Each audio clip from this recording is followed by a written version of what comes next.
Now, this is chapter 6 of the Metu Neteru, reading from Ra'u Nefer Amen and volume 1. Now, in this chapter, we are going to analyze the cosmogonical system. And within this system, we have the first act of manifestation, which goes all the way through let's see how far this one goes. Oh, this is beautiful. All right, so it goes up to the 6 acts of creation. 3, 6, 9. And then we're going to go over the duality principle of the cosmogony. And then we're going to start getting into the trees and how they correspond to the Pa'u Neteru, the Kabbalah, and the trees of life. And how each sphere corresponds to the manifestations of man. So again, I am reading verbatim from the book of Ra'u Nefer Amen. So we get into the first act of manifestation. The Supreme Being brings itself out of the subjective state now. Again, we talked about being subjective, and then when you're moving out of your subjectiveness, you're going into your objectives, and your objectives are like little molecules, little specks that are just all around you. And there is some literature I unfolded on that, which we'll go over later. Kind of explains to you the difference between the molecules, the atoms and such, but we'll go over that later. So carrying on, the Supreme Being brings itself out of the subjective state, okay? So before creation can begin, the Supreme Being must first make objectives, its qualities of being zero. So the sphere is zero, and that's your own sphere, which is the one above the first. When we got into our last studies, we were speaking about the different sets of spheres and manifestations. So this one, we are speaking about the first act of manifestation, which we were talking about earlier when we were speaking of the sounds of the homogeneous and undifferentiated vibrations of the ing when it's carried out by the netter's projection of the sound of U. Okay? So note that in the subjective state, there cannot even be so much as a single thought. So the first manifestation of a thought is already a process of objectification. The only consciousness that there is that of the consciousness being aware that it is conscious. It's like you laying down in the bed and right before you go to sleep, or actually you're laying down in the bed and you are laying there, you're conscious. And then when you actually get up, that's when you start moving around. So creation then is preceded by a process whereby the Supreme Being brings itself into the manifestation. Okay? So the first act of manifestation, which corresponds to the first sphere of the tree of life, Kether, is the Supreme Being's identification with the unlimited potential and unlimited presence in space, infiniteness, and time, eternalness of the subjective realm. For example, the Supreme Being brings forth the awareness that it is identity is the Supreme brings forth the awareness that its identity is the capability of being whatever it chooses to be, and that it is immortal and eternal. That's all within the first act of manifestation. So we get into that second act of manifestation where the Supreme Being brings forth its creative faculties, okay? So the second act of manifestation is the Supreme's being bringing forth of its creative faculties, and these are the will and its spiritual power. So again, we have the soul, the will, and the spiritual power now. The divine will is the second sphere of the tree of life. It is the faculty that indicates what will take place and is thus the initiator of creative events. Now at this level, there is the awareness that as the energy or matter from which all things are made is eternal and infinite continuum. So no part of it can have a separate existence in time or space. Excuse me. So therefore, all things are part of the whole and are related to and interdependent upon each other. From another perspective, this states that no thing has a quality in itself, that qualities are the results of a thing's relationship to the whole and to other things. Now, as we'll see later in this book, that the intuitive and the automatic operations of this principle in man's thinking is the foundation of wisdom. The creative faculty of the Supreme Being at the second sphere is therefore the divine wisdom. It is omniscience. Actually, this one is omniscient. It is also realized that the will is infinite in its potential to initiate activities, as the energy matter which will carry them out is essentially unlimited. Okay, so again, we were talking about the different levels of the omniscience. The first stage, again, the manifestation is omniscience, and then you get into the second manifestation, which is omniscience, and again, the third, you're coming into the omnipotent. Okay, so that's very important to remember with that spiritual power. So the third sphere, like the second sphere, looks back to the subjective realm and the essential state of being, and realizes that as the energy matter that is the basis of all creations is essentially unlimited, and there are no limitations to its ability to carry out what is willed by the second sphere. It is the divine omnipotence. So note that the will is the potential, while the spiritual power is the actualizer or producer of the effect in the world. Okay. Now, we go into the acts of creation now. These are the 6 acts of creation. I like to look at these as Genesis when it speaks about the world being created in 7 days. So now that the Supreme Being has brought itself and its creative faculties out of the subjective realm, the process of creation can begin. But before the physical creatures can be created, there is a need for the creation of a metaphysical system of government or directors and metaphysical entities that will carry out the work of the administrating into the physical world. So when we speak about the creation of the celestial government, we speak about the first act of creation. And in the first act of creation, which corresponds to the 4th sphere of the tree of life, is the framing of the laws reflecting the working of the forces of the 3rd sphere. These forces are deployed through a structure that allocates to all things in place, in time, and space for the purpose of maintaining order in the world.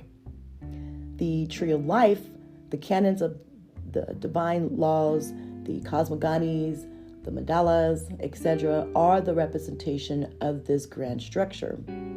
It corresponds to the 4th sphere of the tree. So it is important to realize that order is not merely a fixed plan or a regular series or a law of arrangement, etc., but where there is no more than one entity, there can be no order. And where a number of things are not related or interdependent, there is implicitly no order or the possibility thereof. Now, order is essentially dependent on the existence of the interdependence, which is the oneness between the things.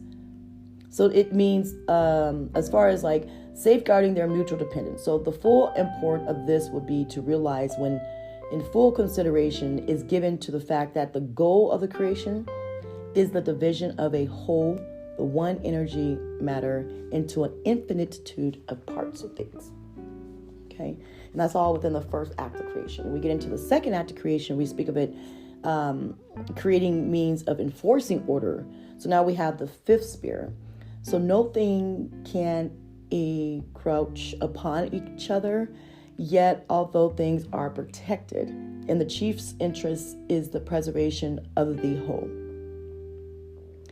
The 3rd act of creation next is created the faculty through which the metaphysical workers will be coordinated in their activities to bring forth and administrate the physical creatures. This is the work of the 6th sphere. The work of the coordination is based upon the canon of the 4th sphere. Its application to specific situations is communicated to the 6th sphere by the second sphere. Now, the creation of celestial workers, that means the establishing and maintaining order are in place, and that the Supreme Being proceeds to create the faculties, deities, that are directly in charge of the work of creating the physical entities. Okay, so we get into the fourth act of creation, and next is created the faculty through which the designs of the various species of beings will take place now, which is what is actually achieved at this point by the seventh sphere. And now it is an image of the type of thing that is to be created.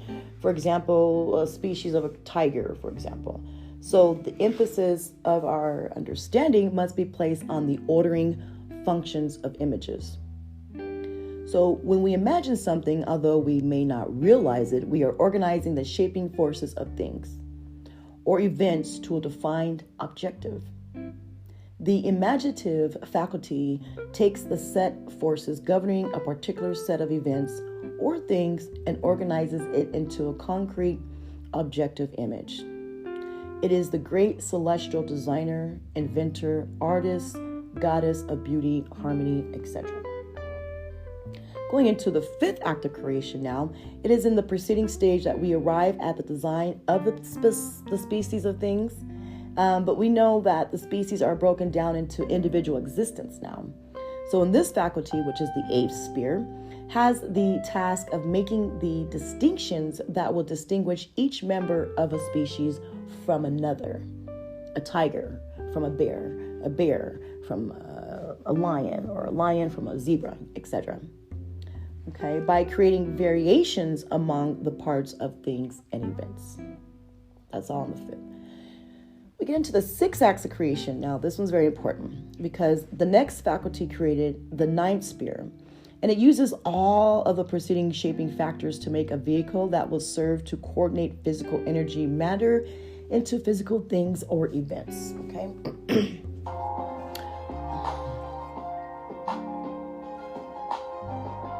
All right. So the preceding exposition of the creative process is one of the best examples that we can go into.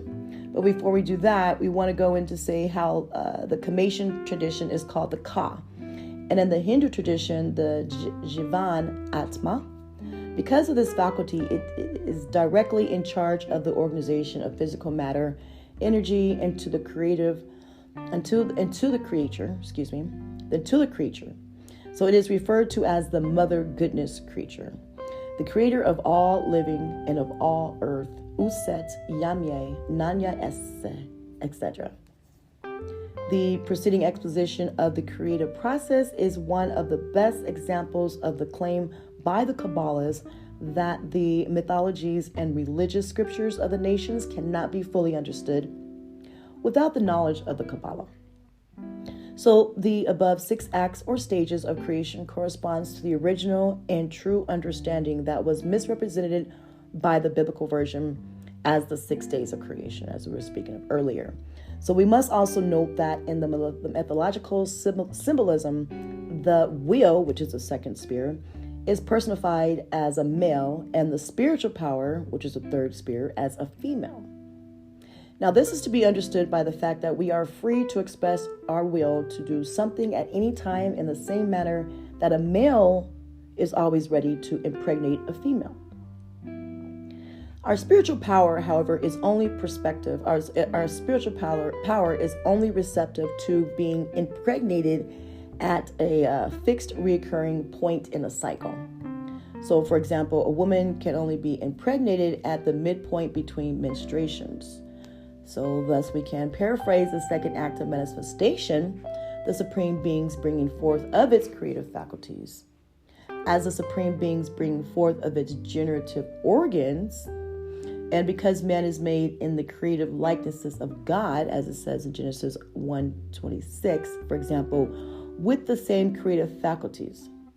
And Genesis 1:27 says, informs us that God created man in his own image. And in the image, God, he created him, male and female. He created them, emphasizes mine. There are many factors that will prove that the male and female correspond to the divine will in the second sphere, and the divine spiritual power in the third sphere. In the original Hebraic version of the Bible, the word translated as God is Alum, or Elam. This word is composed of Eli, the Canaanite name for God, and him, a suffix indicating polarity. This is why the God speaking at Genesis in verse 126 says, "Let us make man in our image, in our likeness." The author of this text has simply personified the two creative faculties of God, into one in the Bible. We speak of that in a Hebraic way. All right. So an analysis of the process of creation, let's go back. So the creative activity of the fourth sphere. Okay, the fourth sphere is Mayan, which is the balance. So according to the Tree of Life, cosmogonical systems, the act of creation is carried out by the first sphere, using its two creative faculties, spheres 2 and 3. The first act of creation, which occurs at the fourth sphere, is the framing of the law, embodying the activities of the set of metaphysical forces of the third sphere, which acts as the structural framework upon which is built the physical world and each thing in the world. So it would be appropriate, according to the demands of the order for presenting the details of cosmology, to embark at this point upon an explanation of the blueprint of the entire physical realm. Now, such a task requires certain supportive information that cannot be given at this time in the disclosure, but Ra'um Nefer goes on to say that he will therefore explain the blueprint of creation through one of its minor applications. So let's consider the creation of the animal kingdom. Animals, like all members of the world, spirits, deities, humans, vegetables, and minerals, are modifications of the universal energy, matter, and pure consciousness of the subjective realm. This oneness of origin, we said earlier, is the basis of order. According to the cosmogonical forces operating in the third sphere and framed into law at the fourth sphere, all animals are part of a circle of a manifestation that encompasses all modes of forces making up living beings. So when the universal subjective energy matter differentiates itself to bring forth living things, it dualizes itself into two modes of energy. So for the sake of simplicity, I will for now simplify the explanation by skipping certain steps and details and state that one of the forces is the source of the thermal, which is a heat factor, Shu, that determines the level of biochemical activities. The other force is the source of hydration, water, factor Tefnut, which represents the universal medium in which all things dwell. The life dwelling in each cell making up all living things, actually lives in water. So moving forward, the upper and lower boundaries of the thermal factor from specific living forms are denoted as hot and cold. The upper and lower boundaries of the hydration of bodies are denoted as moist and dry. Meditation on the subject will show that all biological activities can be reduced and explained by these two modalities. This is the basis of Chinese medical theory. So the interaction of these two factors produces the four modalities underlying all manifestations in the world, and they have been symbolized as the four elements of alchemy. So there's a chart on here, and I will put that together as a slide and put it on my YouTube today. But in the first stance, water is cold and moist. Water accumulates in bodies as they cool down. The second stage, as bodies begins to heat up and have not yet lost their humidity, they are metamorphosized as air, or hot and moist. When the temperature rises to the upper range and bodies lose their humidity, they are metamorphosized as fire, or we say hot and dry. And when they begin to cool down, but have not yet regained their moisture, they are then metamorphosed as earth, cool and dry.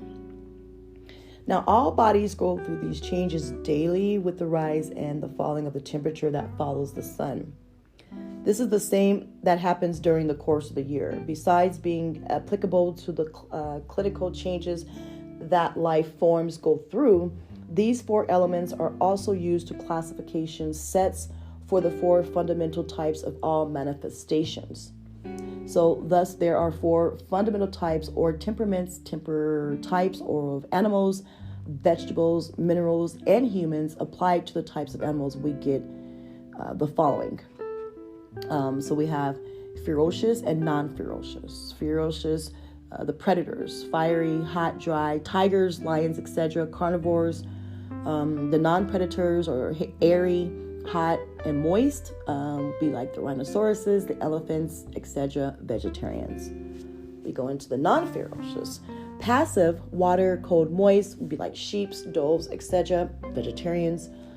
Non-passive, earthly, cold and dry, be like hyenas, jackals, buzzards, scavengers, and omnivores.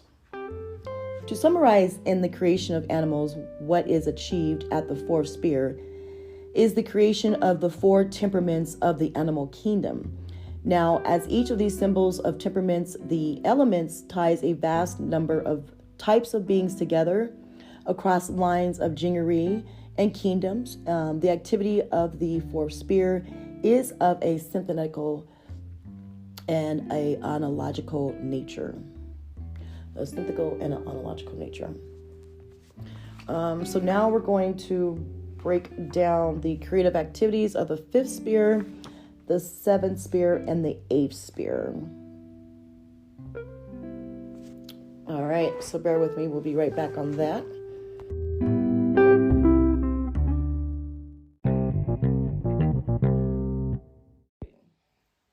So these are the faculty of man's spirit. The tree of life as a guide to man's spirit of the man's mind. And that's why I want to make sure it's important that we understand the tree of life and each sphere in which is in our bodies, how it is broken down into its organical systems, and what each function of that system is. Again, we're like a train. Conjunction, junction, what's your function? So we got to make sure we're moving all of those bodies in and out, making sure they are all working systematically the way they are supposed to be working. Although it may look like I have one body, inside I have 7, maybe 13, maybe more. The point is to know how all these systems collectively work when it comes to working with your brain. As we spoke earlier, that pineal gland, okay? All right. So, alrighty, so let me just go back and jump to, again, we are on the Meta Netzeru. Graduating chapters right here. Right now we're on the ending of chapter 6. So I'm going to back up a little bit on chapter 6 so that we fully understand what that Pa'u Netzeru, or the Kabbalah, or the Netters, or the Yorubas, or the Orishas, or what the Westerns would say, deities, or angels, are doing in our body, okay? Or what they created. What did the celestial workers do? These right here are the celestial workers, 7, 8, and 9. So each one of these has its own set of divinity within its own nature. And then we're going to break that down as well. You can see how these actually have their own connection. And then again, we have 7, which has its own connection too. Okay? Each one of those sets. So right now I'm following on. Those who are listening to my podcast, we are doing this in a live session as well. You'll see that on the recording on my channel, so go ahead and stay tuned for that. Those of you who are tuned in, you can also re-listen to this literature either on here, or you can go to my Spotify channel under Drin Anu, or Anchor Drin Anu Mentor as well. So now, podcast listeners, I told you we're going to get into that 8th sphere. Again, so we're going to go into that creative activity and what all this does for us. So this is going to be very, very, very interesting. So I'm just going to erase this little corner section right here, because we all know what this means. Then we're going to break down these numbers. I put this in the illustration, I'm going to say what that means to me so you guys understand why we have a stop sign up here. Red, of course, it means stop, the root, something around going on. Yellow, of course, means slow down. That's your solar complex is telling you. And, of course, green, that's your heart, will tell you to go when you can go, because sometimes you may not be able to breathe. Which is also really cool. I kind of put this in the game. If you've ever seen that game, Simon Says. Well, your creator didn't say it was time for you to move. Or your body said maybe you should slow down. Or there may be something at the root as to why things aren't moving for you financially, mentally, period, that you need to stop and reevaluate your life again. Pay attention to these signs and these symbols that are all around you, because they are connecting these dots very well. And the more you connect your dots around you, the more you're able to connect more into your universe and to your galactical minds. So again, red, yellow, green, we see that the stop sign tells us whether we should go and proceed, slow down, or run, go faster, or again, like we say, it's your turn, go ahead and go. At any one of these directions, you do want to make sure you proceed with caution and think before you move, okay? So we're going to erase that off of here. Just thought that was really cool to put on there. And then we're going to go into describing the correspondence in these spheres and what they mean to us, okay?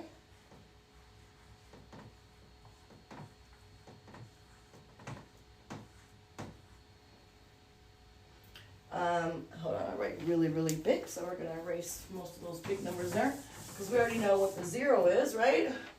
All right, that 0 represents you in your supreme being. Again, you are not moving. Hold on. You are the sum and equal to everything around you. So again, in your supreme being.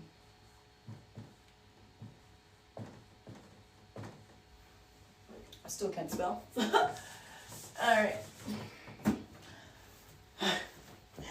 All right, we're gonna clip that one. All right, we're gonna clip that one.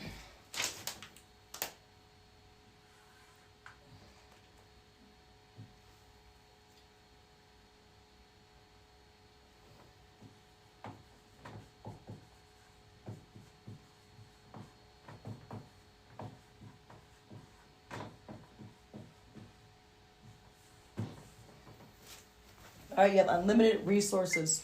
When you're in that 0 realm, you have unlimited resources. Again, in that 0 realm, you're not saying anything. You are in your supreme being. You're not thinking anything. You're just chilling. You're chill mode. It's like the best state of meditation is to try to clear the mind as much as you can without even a single thought. Okay? All right. Because your resources are unlimited. Now you get to thinking, you're going to start moving around a little bit there. And that's fine. So we call that first sphere God or man or the likeness of God. Okay? God or man or the likeness of God. Okay?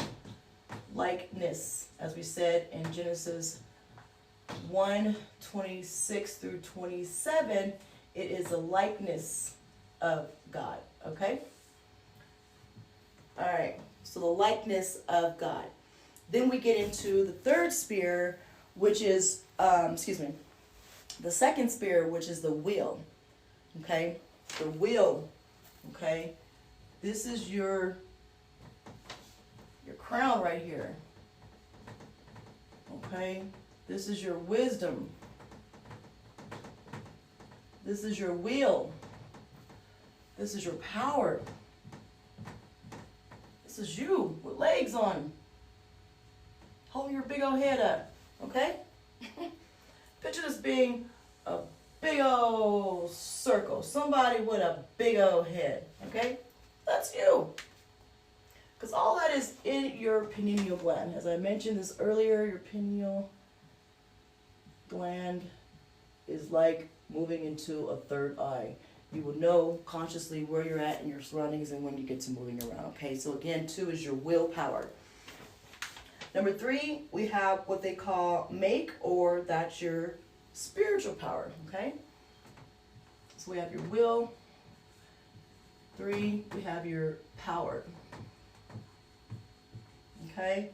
When you get into your fourth sphere, that's more like I was saying with Mayat. She's your balance. She's the one that kind of keeps you on top of things and make sure you understand her laws, which she has 42 laws in principle. We'll be going through that later. So right here, we're going to talk about laws. Okay? Because you came in with your crown, you got your wisdom, your will, and your power.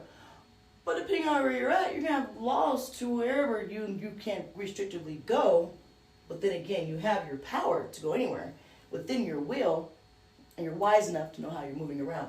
So the fourth, we're going to get in and we're going to call it laws. Okay, these are your laws. We get into the fifth sphere, where which will be enforced, is what it says. So, as we spoke earlier on the creations of life, we're speaking about how these creators are coming into being in each day of life of creation.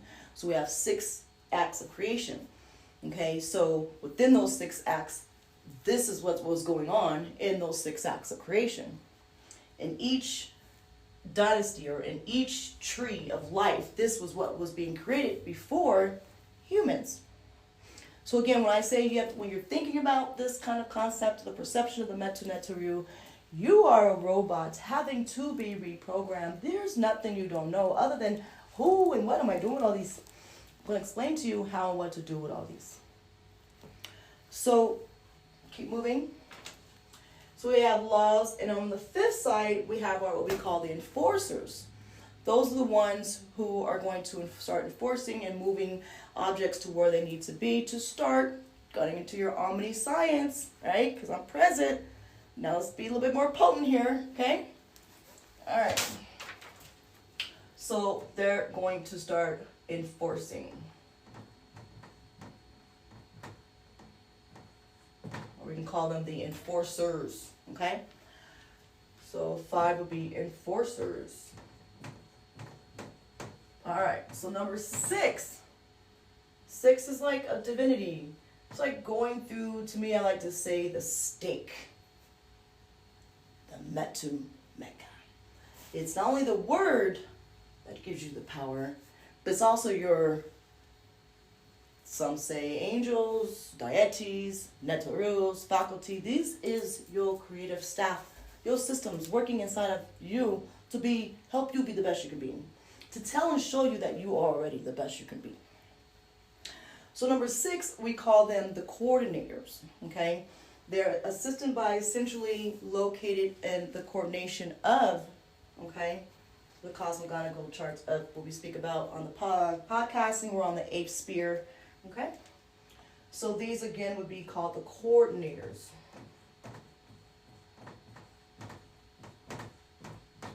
Okay, so now we're going to coordinate all this together. Start making some things put together, start making some things work, okay? See what goes with what, see what doesn't fit in, see what other miraculous stuff we can start creating. It's like the techno side of God's creation. To start being more technological way. You know, we have the science, we have the technical now, then here comes, of course, our engineering, you know, and all this is nothing but math, you know. So it's a great STEM within itself, I'd say. So then we get into number 7, okay? Number 7 in that Pa'u Naturu, the Tree of Life, is called the designers. This is where we get really crafty with all these materials we have, you know? So now that we know what we can do with it, we're forcing the pieces getting together, the ones that actually start moving things, you can move that now. You can use this, you can use that, you know. Then now we have the coordinator saying, okay, we got this going on. It's like running a warehouse in a way in your body. And now we have the ones that are going to sit there and start designing this craftsmanship, okay? Designing, putting all this to its perfection, okay? So we call them the designers.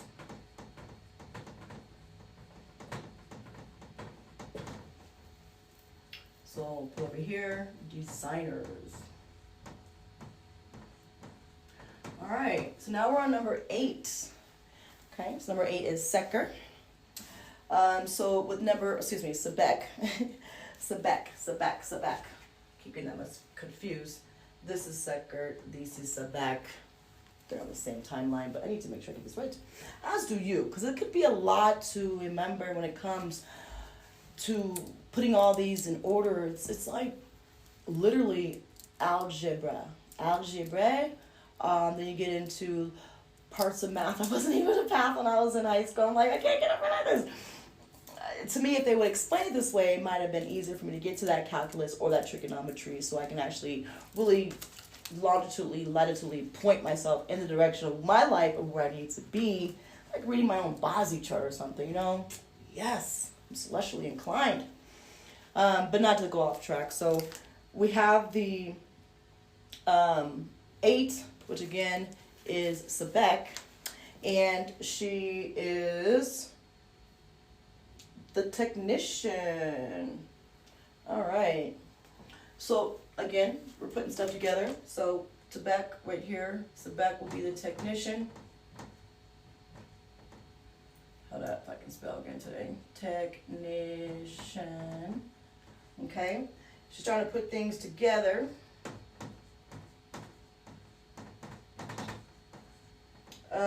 Ready? And now we're getting into all that. It's like a woman having a baby. All that goes online. At that one part of the pineal gland. Now everything around it is being formed to such a beautiful thing. Now here comes the labor. Okay? So 9 is considered the divine womb. Okay? Because now it's like baking a cake. We put everything, all that I wanted to put in there, little analogy. And now I'm about to bake it. And it's going to come out now, okay? So we call 9 through my divine womb, okay? Through my divine womb.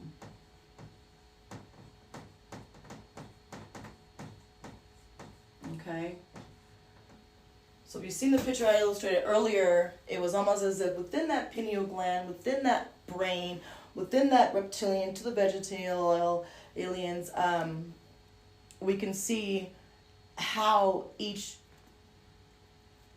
segment of creation was created before humanity, and the complexity and the awesomeness behind the craftsman of our Creator. Thank you, God. So now we're going to go into 10, and 10, it's like earth, like Geb.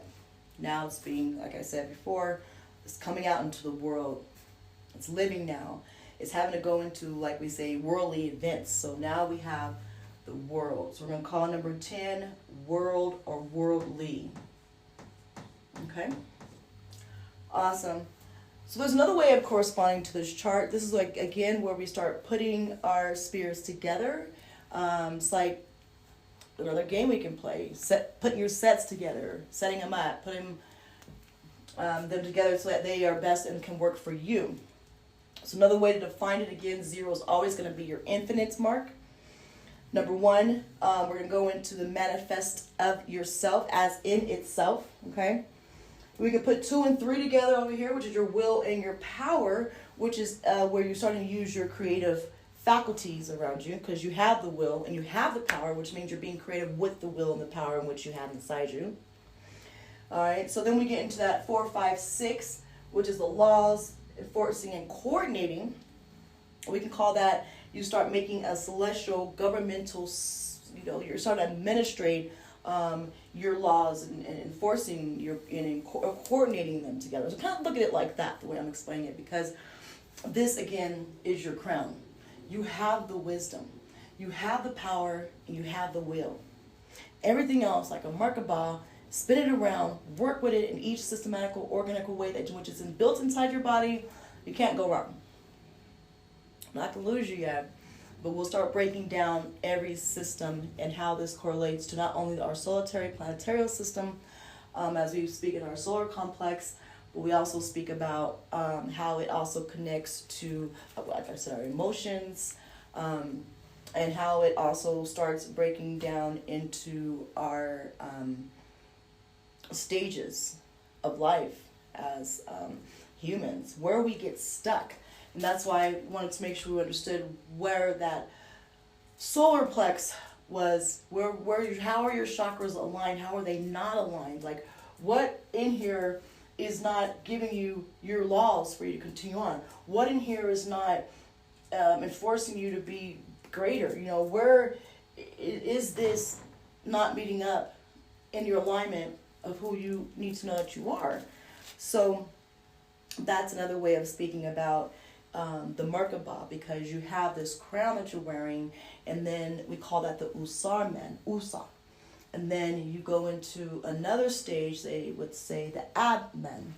That means you are capable, but there's another step you need to get to become that Usarmen. And then we call the bottom, which is mostly the hardest part of coming out of that womb, when you're trying, and it can be hard, be complicated, but you're trying to design yourself without this. You're down here without knowing that you have this with you. So we call that the Shaumen.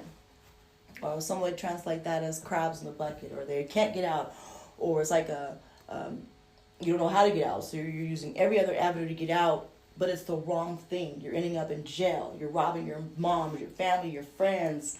That means somewhere in that chakra, you're not connecting yourself together. Or if you see that third eye, the womb of the mind, could be in, which most people would look into, cursing or curse, or someone has a hold on you, or someone doesn't want you to receive your blessings. So it's going to be hard for you to get out of there.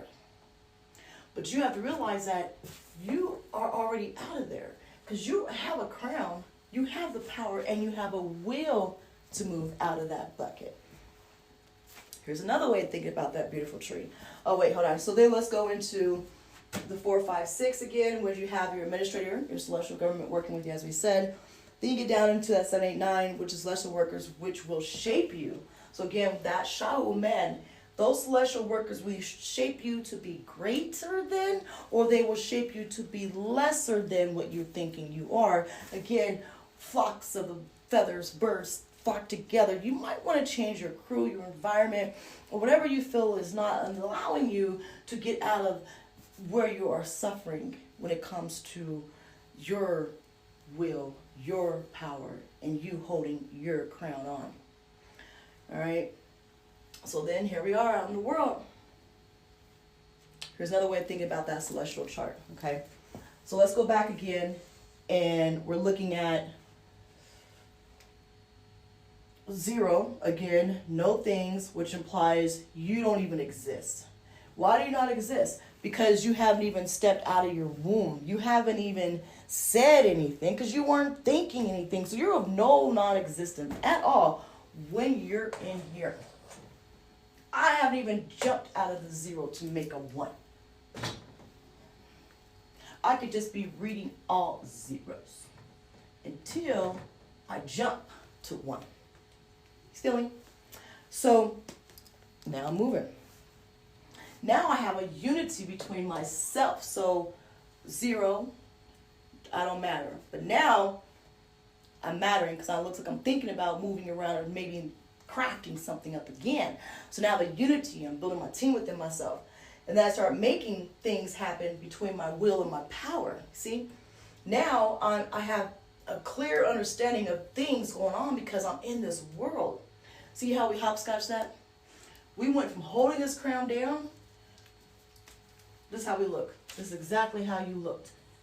Forget that circle. This was you. You see that? You were already in holding your crown. You know, you were holding that crown down, because that's what you do. You don't worry about what's all congested inside when you know you got the power and the will and the crown that's telling you what's already going on inside. Now, when those infinite of things come in, you are in, like I said, unity of all and everything else that's around you. Now, again, another way of looking at this chart, we're going to jump to number 4. What was 4? Laws. Well, within those laws, there is a set of reciprocal or interdependent factors that work in between those laws, right? Mind you, again, you are already holding that crown down. You went back to maybe check your laws, but you are already holding that crown down. Now, you go back to 5, which again is enforcing. So which relations are reinforced? Or which relations, do I need to enforce to make sure I keep that crown on? Okay? So that's you. You are moving around. That is you. So hold your crown down. Now here's another way. So we got to which relations are enforced. Walk around that crown. So now you're at the point where you're having to maintain through the coordinators to make sure that we have this locked down and ain't nothing gonna knock this over. You see that? I am walking within that staff to know that ain't nothing gonna stop this flow. When you have this crown that you're walking with. And then we get into the 7, 8, 9, because again, this third one, the way of explaining the trees of life, I will look at it so much more powerfully. If you want to continue to go from 0 to 9 in those spheres, that's fine. Let's say you are already walking out, like I said, you have a crown already on your head, and you get to plussing yourself around the world, moving around very positively because you know your will, you have your wisdom, and you know your power. I'm going to have to go back and rehearse and chorus my laws, make sure that I can move around enforcing these laws with my coordinators. Once I get that part done, I'm going to go straight to designing what I already have in mind, coming out of the womb of a woman. Look what I created. That is how powerful we are able to move elements and beings and all kinds of things around us. So I'll go on to say the duality principle in cosmology. Let's recall the fact that the entire emphasis of reality can be divided into 2 or comprehensive divisions. Okay, the subjective and the objective realm, as we spoke about. The subjective realm corresponds to supreme being essential or unmodified nature, while objective corresponds to its conditioned or modified nature. You are either conditioned or you have to be reconditioned. You already know you're walking like this, or you have to be reconditioned to be walking like this. Either way, you want to understand who you are. Kepra. So going on with this, I like to read Ra'u Nefer Amen very much verbatim because the way he wrote this book is just phenomenal.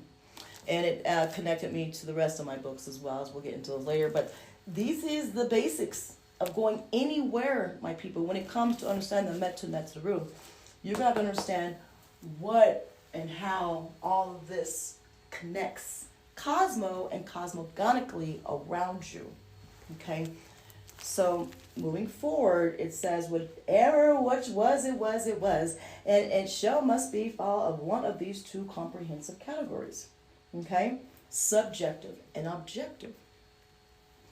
Now, I'm going to read this one verbatim because this duality, it manifests itself in all areas and on all levels of being as a major organizing force.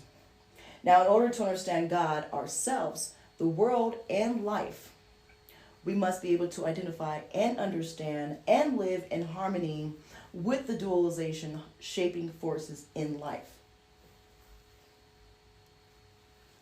So in the subjective realm, the duality manifests itself on one hand, and consciousness, or will, shall I say, the 2 polarities of the same realm, as I spoke of before. So the former is referred to in the Kabbalistic tradition as Ayin, or Ayin, A-I-N, and Amen in the Kamatian condition. The latter is Sof, or Nu, Nut, and the Kabbalistical and the Kamatian traditions respectfully. Again, depending on what tradition you're in, Amen was a Western term that they use in the Biblic Christian form. It's Umen. Umen. Umen. Umen. Umen. Okay? So we could put that in emphasis. Okay, so the dualization of the absolute being, and then the dualization of the supreme being is where we're going on with this. So the dualization or the dualization of the objective being, again, you are supreme. And when you are supreme, you are conscious. You are consciously aware of your will, Umen. And you are consciously aware that you do matter. Your energy matters. Okay? So to go ahead and close out this chapter, we're going to go ahead and talk about how and why this 0 to 10 complementary relations moves and what it means to us. In the order to use the tree of life as means of ordering our thinking and our living, it is necessary to understand that the complementary relations between certain sets of shapes. 0 and sphere 10 obviously represent the two extreme polarities of the expansion of reality. They stand in relation to each other as source or go. In the infinite potential, infinite beings. In the explicit oneness. In the freedom, limitations. In the nu, get. Okay? So the source would be infinite potential. Your go is to be infinite beings. Your source is explicit oneness. Your go is to be an implicit oneness. Your source is freedom. The goal is to be limitationless. The source is nu, which we all came from the waters. That is Geb, which is the Geb of the earth now. So the complementary the complementary relation.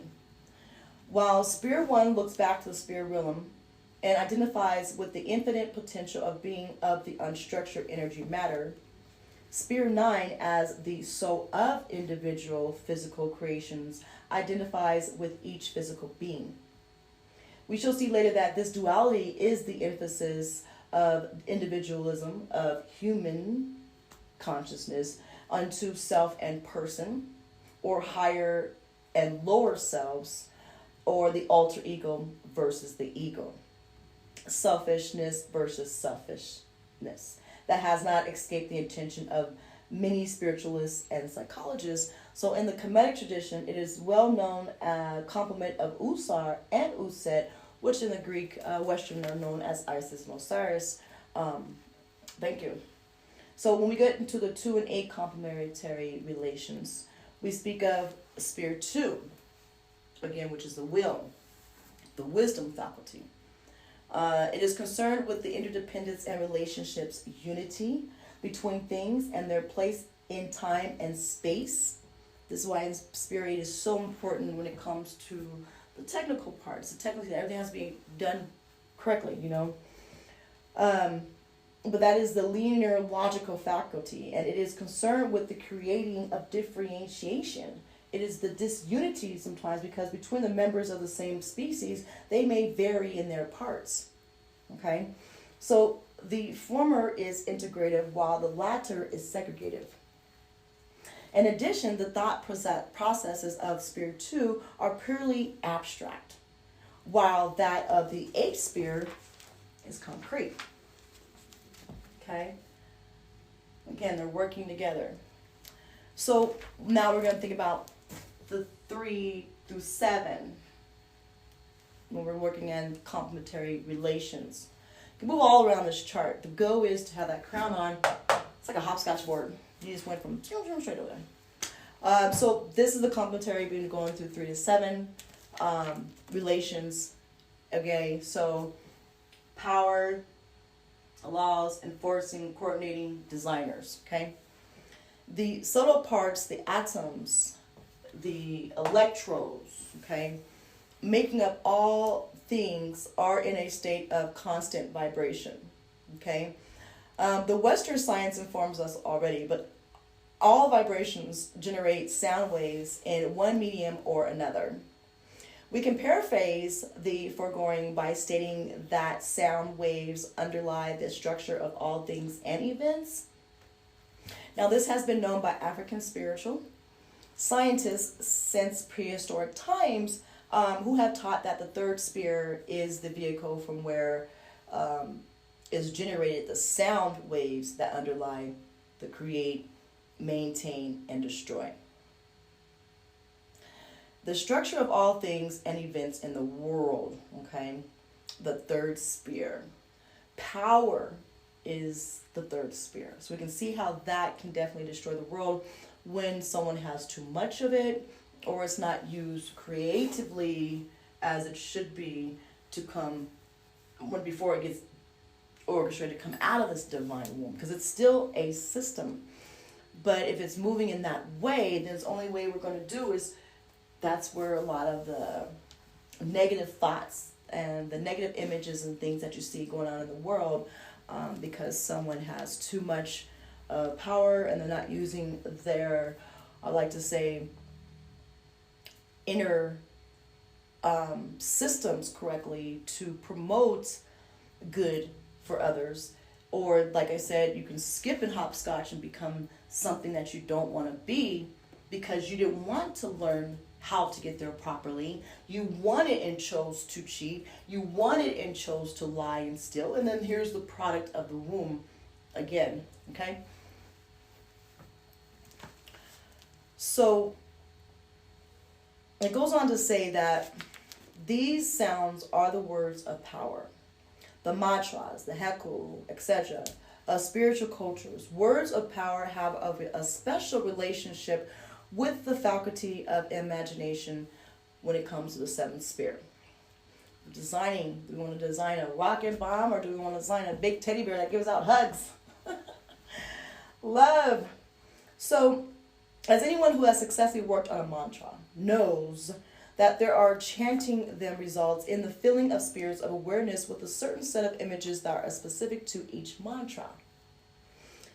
In other words, before these special sound waves can effect their desired objectives, they must be translated into the images that literally serve as matrices for the physical manifestations. So their relationship between the third and the seventh sphere has led dabblers into the historical to make mistakes and believe that imagination, and aided by the words of power, can affect changes in the physical plane. I just like to read his words verbatim. But again, you want to make sure that you are very clear of what you are powerfully using abusively, so everything has to happen in moderation out of that divine womb, because that is number 9.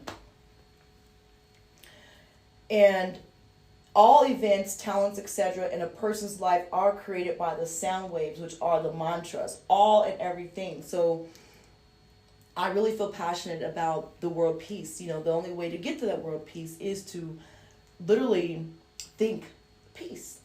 But there's not everyone's going to be wanting to think peace, because not everyone wants to live a peaceful life. They're okay with being corrupted. They're okay with being a thief. They're okay with this life. I mean, where would we be if we weren't already fighting? I mean, this goes on before us people. This is even happening before humans got here. This kin to the cause, the chaos, it's energy, okay? But it's not energy that we have to continue to pursue in our environment when it comes to the world. This is a worldly state in which we can change, because we all came from the Supreme Being. And like I said before in Genesis 1:26, he created us in the likeness of him, in the image of him. This image is everywhere. We feel and see him everywhere. Even inside this body, I am chemically, structurally, systematically connected to things I had no idea I had connections to. Like Beyonce would say, superpowers. But this is deeper than just superpowers, because if we all realize how much we are all super powerful beings, teams who are more, as I say before, are on the right Power Ranger crew or Autobots, just don't be on the Decepticon side, then we can actually do something grateful for the world. Again, not everyone wants that same agenda. So we gotta be out and careful for those, okay? So the nurturing of an image without awakening its associated sound wave is trying to incubate an unfertilized egg. It's like incubating an unfertilized egg that doesn't have all it needs to be. So the subject is a rich one. And we'll return to it many times in the course of this book. How do I nurture the perfect egg? All right, so moving on, we'll go into the fourth and sixth complementary relations on this chart, and we're going to start and going into 4 through 6, okay? So now we're on 4, 5, and 6. Before we were on 3, 4, 5, 6, 7. Okay. So now we're working with 4, 5, and 6. So we've seen that the fourth spirit corresponds to the blueprint upon which the world and all physical events are built, okay? In the sixth spirit, we have the coordinators to the faculty that governs the metaphysical beings, spheres 7, 8, and 9, as we see. We'll get into platonic solids later, but it really gets very interesting when you start moving elements and your thoughts. So moving on forward, that 7, 8, and 9, they are in charge of creating the physical reality and maintaining order within it. So according to the blueprint of the fourth sphere, again, laws, Ma'at is the governing sphere that we make sure that we have her 42 principles intact. And I was just looking on another documentary I watched with great, awesome philosophers. They were speaking of 42 systems, which would make sense having 42 principles. And then just looking at this beautiful chart, as I said, this is just one of the many Pa'u Neterus. This is one of the many Kabbalahs. This tree is infinite. And again, we are on the Umen, and which Greeks and Westerns would say Amen. Okay?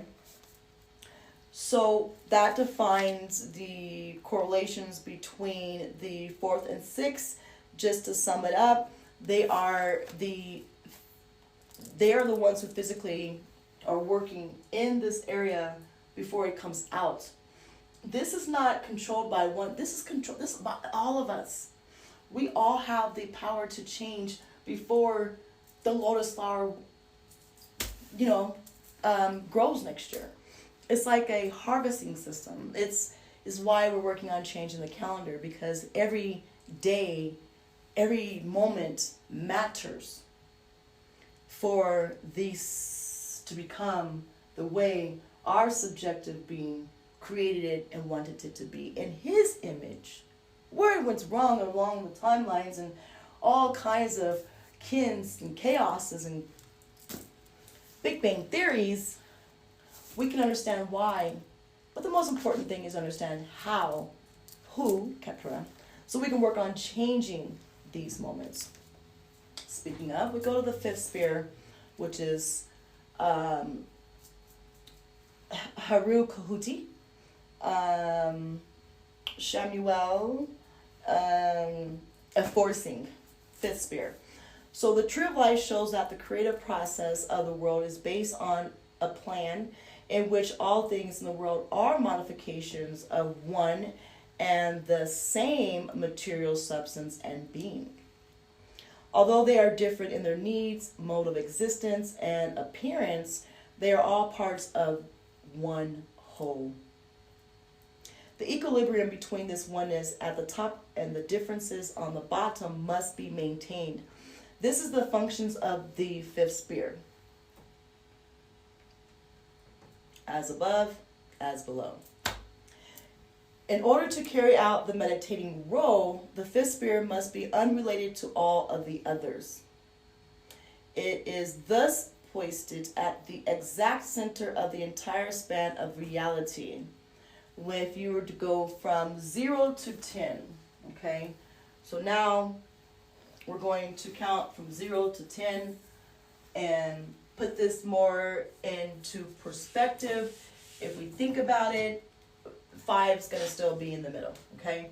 So, again, we have 5, 6, 7, 8, 9, 1, 2, 0, 1, 2, 3, 4, okay? And that will be 10. All right, 5 will be in the middle. So when we think about that, it is hoisted at the exact center of the entire span of reality, meaning this is the order of carrying out meditating roles, because again, it is the enforcer of everything. it's very important to correlate that Enforcer with your root chakra. Because if you think about your root chakra, you have to think like, well, gosh, it's just not working out for me. Well, why isn't working it out for you? Because that within that root chakra, it governs so much, okay, people? And you have to know what that's doing. It's like within that root chakra, they call it the Mudalara. I believe in our lingo, there's so many things to call it, but right now I'm just going to call it Haru Kohuti. But it is the physical, spiritual, emotional, that it's like the root and the base of everything supportively that's going to function all around you, okay? Again, it is the physical, the spiritual, emotional root of the body, okay? Which means ain't nothing happening if I'm not growing, okay? Something's not right there. Why can't I have no babies? Why can't I have this? Why can't my money's get done? Because there's something wrong in that root. There's something wrong in that physical, emotional, spiritual part of you that's not allowing this to happen, okay? So again, it's always at the center on the entire span of your reality, because from 0 to 10, 5 is going to be right there, making sure these are aligned and those are aligned. So what is not going on and why am I not able to enforce this in my life? Why am I not able to enforce this in my life? Well, then I need to go back and maybe refigure what you were doing to may have caused that imbalance, which has something maybe to do with your laws, okay? Because that is 5, so again, if you have that crown, your will, your power, you're holding that crown down and you're not able to still enforce it, then there's something unbalanced. You don't want to back up. Just go backwards. Go back to where you're not balancing. Then remember again, you're in that third powerful will of being. You have a crown on your head. Okay? And I feel like that's very important for people to understand when it comes to the acts of creation. So I'm really glad we got over that acts of creation because it's very, very important. You're going to get to more fun stuff as we continue to go on and on when it comes to the Paʻūnetsaru, because the tree is just a beautiful tree. But in our next segment, we're going to be breaking down the names. Again, like I say, they are the Netarus, they are the Orishas, they are the Uroros, they are what the Westerns would consider the deities and the angels. Well, let's break down each of the deities and angels, and then now we're going to get into seeing what and why they have to be spoken of. What does that mean to you? What does that mean to me? How far is this deep connection when it comes to speaking about the Netarus? Not going to try to bore you all these charts tonight, but look at this exciting chart for next week. And these charts,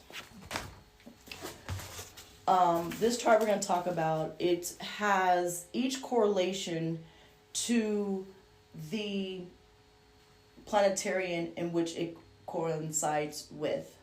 So you can see right there again, you are an atom, you're in your consciousness when you step out, but you're still that supreme being. From 1 to 3, that is your crown. It goes into Jupiter, Venus, the moon, Mercury, Mars, Saturn, and etc. Which is why we had to start basic, and then we're going to start explaining to how and everything is inside of you and why all these systems are breaking down and why it's important for you to really understand the human that you are. A very creative gift to be. Again, well, that just ends our podcasting for tonight. So I do appreciate you guys tuning in. Thank you for your time, and we'll be connecting soon. Have a wonderful, peaceful evening.